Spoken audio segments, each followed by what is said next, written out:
Principale mesure du projet de loi, la création d'un bonus-malus sur votre facture d'énergie. Concrètement, vous payerez 3 à 10% de moins que les tarifs actuels si vous avez une consommation de base, calculée à partir de 3 critères principaux.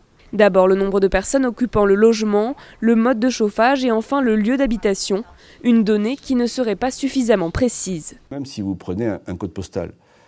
Le code postal, si vous êtes par exemple dans une zone montagneuse, va englober aussi bien la vallée que le haut de la montagne. Donc ça va devenir extrêmement compliqué.